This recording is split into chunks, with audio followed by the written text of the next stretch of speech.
Councillor Caldwell. Well, it's along the same lines, Mr Mayor. I actually support exactly what Councillor Barton's trying to achieve, but can you just remind me, perhaps through you to the Director, what's the tenure of this actual site? Council temporary retention tank, I would have thought. Asset, right? Through you, Mr Mayor, it is largely council land. There's, I think, some road reserve and an easement across it, but it's largely council tenure.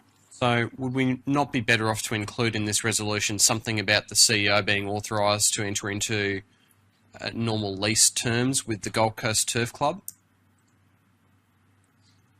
Yeah, just, I guess, thinking about the resolution as it's worded, there are all of those consequential issues to be worked through. So we could do it two ways. We could have something as is proposed by Councillor Caldwell. If that wasn't the case, we didn't have any words additional to what's there, those consequential matters would have to be worked through. And if we have to come back to council to get further resolutions, that's exactly what we do. We understand the import of it, but all the issues of tenure, any regulatory responsibilities, etc., would have to be worked through consistent with current policies and legal frameworks.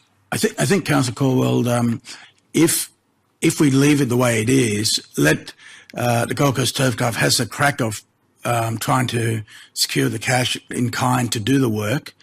Before they commence the work, they need to come and finalise this, because it might be that by the time they look into the project itself, maybe it's too big for them. And for us to talk in terms of the next bid, I'd let it come back to council. That's fine.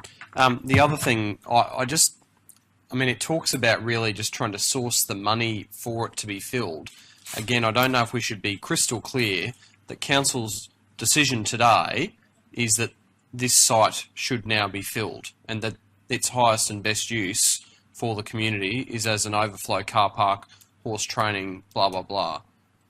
I mean, there's no actual direction that says that that's what we're going to do from what I can read, but I'll be guided by the CEO.